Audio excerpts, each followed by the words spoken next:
ताज्या बातम्यांसाठी ABP माझाला subscribe करा आणि बेल आयकॉन प्रेस करा। तर एकीकडे लोकल कधी सुरू होणार हा प्रश्न अनुत्तरित असताना उद्यापासून बार आणि रेस्टॉरंट्स मात्र सुरू होणार आहेत। राज्यातलं जनजीवन पूर्वपदावर आणण्यासाठी लॉकडाऊन शिथिल करण्याच्या दिशेनं राज्य सरकारनं मोठं पाऊल टाकलंय। राज्यात उद्यापासून उपहारगृह आणि बार सुरू करण्यास परवानगी देण्यात आली आहे। मात्र हॉटेल सुरू करत असताना कोरोनाचा प्रादुर्भाव टाळण्यासाठी सरकारकडून सूचनाही जाहीर करण्यात आल्या आहेत। यामध्ये हॉटेल्स व्यावसायिकांना विविध नियम आणि अटीही घालण्यात आल्या आहेत।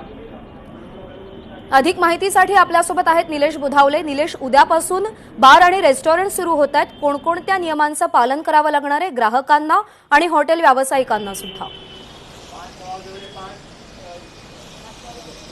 प्रज्ञा, उद्यापासून बार्स आणि रेस्टॉरंट सुरू होत आहेत आणि 50% क्षमतेनं हे हॉटेल सुरू करावे लागणार आहेत। प्रामुख्यानं हॉटेल्समध्ये गर्दी होऊ नये यासाठी आता एक SOP जारी करण्यात आलेला आहे। यामध्ये आता ग्राहकांना ज्यावेळेस हॉटेल्समध्ये जायचं असेल त्यावेळी त्यांना पूर्वी नोंदणी करावी लागणार आहे आणि त्यानंतरच त्यांना एक ठराविक वेळेमध्ये हॉटेल्समध्ये जाता येणार आहे।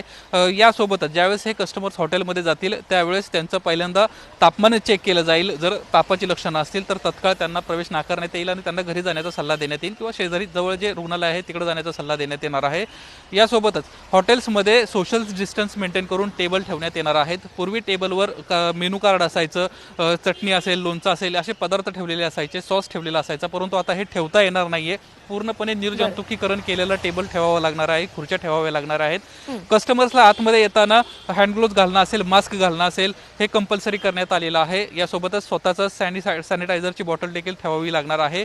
ज्यावेळेस ते हॉटेलमध्ये येतील त्यावेळेस त्यांना प्रथमतः आपले हात स्वच्छ करावे लागतील आणि त्यानंतरच त्यांना बसण्याची परवानगी देण्यात येईल। जी मुखपट्टी आहे ती मुखपट्टी केवळ ज्यावेळेस ते खाणार आहेत त्यावेळेसच ती काढण्याची त्यांना परवानगी आहे, अन्यथा पूर्णपणे त्यांना ती मुखपट्टी कायम ठेवावी लागणार आहे। ज्यावेळेस हे कस्टमर हॉटेल्समधून बाहेर जातील त्यावेळेस ते हॉटेल्स पूर्णपणे सॅनिटाईज करणं असेल, तो टेबल सॅनिटाईज करणं असेल, असे कंपल्सरी हे या हॉटेल्स व्यावसायिकांना करण्यात आलेलं आहे।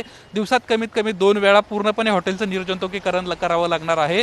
यासोबतच बारच्या बाबतीत जर विचार केला तर जे मद्याच्या बाटल्या असतील किंवा जे कस्टमर्स येतील त्यांना कोणत्याही प्रकारचे आतमध्ये येण्यास परमिशन नाहीये। त्यांना जे पार्सल जास्तीत जास्त पार्सल सेवेवर अजूनही भर देण्यास सांगण्यात आलेलं आहे। बॉटल्स पूर्णपणे निर्जंतुकीकरण करणं असेल किंवा जे ग्लास आहेत ते ग्लास गरम पाण्यानं स्वच्छ धुणे असेल, अशा पद्धतीचे वेगवेगळे नियम्स या हॉटेल्स व्यावसायिकांना आणि बार रेस्टॉरंट्सवाल्यांना लावण्यात आलेले आहेत। यातील महत्त्वाची बाब अशी आहे की सध्या लॉकडाऊनमध्ये जवळपास सगळेच जे काम करणारे कर्मचारी आहेत हे अजूनही गावाकडे आहेत। अनेकांना मुंबईमध्ये येण्यासाठी परतण्यासाठी मार्ग नाहीये, वाहतूक व्यवस्था उपलब्ध नाहीये आणि यामुळं आहारचे जे प्रमुख आहेत शिवानंद शेट्टी त्यांना म्हटलंय की कमीत कमी 30 ते 40% सध्या बार किंवा हे रेस्टॉरंट सुरू होतील। अजूनही पूर्ण क्षमतेनं जे आहेत 100% बार आणि रेस्टॉरंट सुरू होणं अशक्य आहे, कारण की कर्मचाऱ्यांची मोठ्या प्रमाणात वानवा आहे।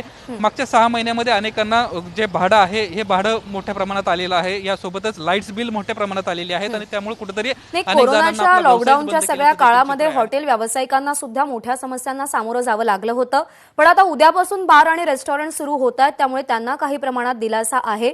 ते त्यांच्या पद्धतीनं खबरदारी घेतीलच, पण ग्राहक म्हणून आपण सुद्धा सजग असणं, सतर्क असणं तेवढंच गरजेचं आहे। निलेश, धन्यवाद या सगळ्या सविस्तर माहितीसाठी।